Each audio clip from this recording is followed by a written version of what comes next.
This latest revelation by the police in Washington has poured fuel on the fire, if you like, of the speculation and the rumour and the mystery surrounding the death of Mikhail Lesin. As you say, he was found in his hotel room in Washington last November. Initially, state media here in Russia had said it was a heart attack, but now it emerges that natural causes, according to the coroner in the US, were not behind the killing of this central figure, this key advisor to Vladimir Putin. At least at one time, he was a key advisor as well, responsible for bringing the press in Russia effectively under the control of the Kremlin, of taming them, of depriving oligarchs of their media assets and things like that. So he really was a powerful figure until he fell out of favour with the Kremlin. He left his post at the country's biggest media holding company called Gazprom Media, and effectively went to the United States, shortly after which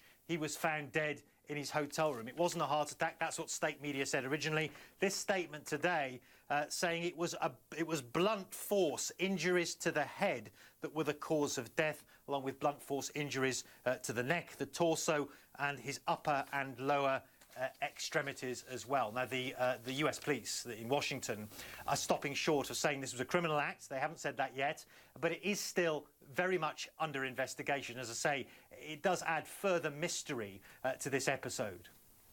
And Matthew, how are the US, the Americans rather, and the Russians working together in this investigation?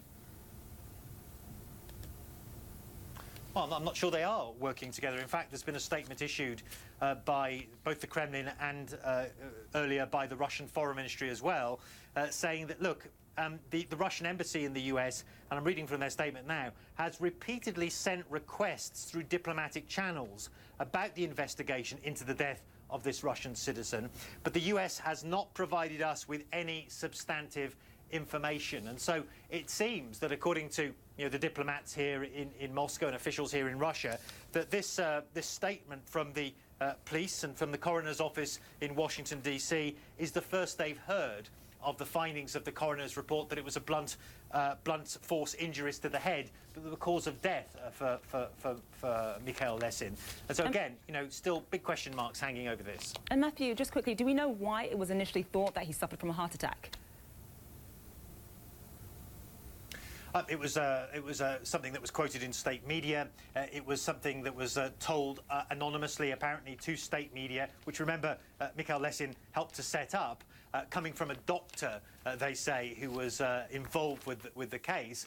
But it seems not to have been the situation at all. I mean, one of the big questions that's being asked at the moment here, speculatively, in Russia, is why was Mikhail Lesin in Washington in the first place? And apparently he was attending some kind of gala, a fundraising gala, something like that, which he never actually got to because he was dead before that gala took place. But there's been a whole load of speculation in this country, particularly on social media, that he was in Washington to do some kind of deal with the US authorities to give them information, perhaps, about the inner workings of the Kremlin, which he would have had a great deal of knowledge about, of course, being so close to it, in exchange for some kind of immunity to prosecution over in the United States. It's just speculative, but again, it adds another sort of fascinating dimension to this story.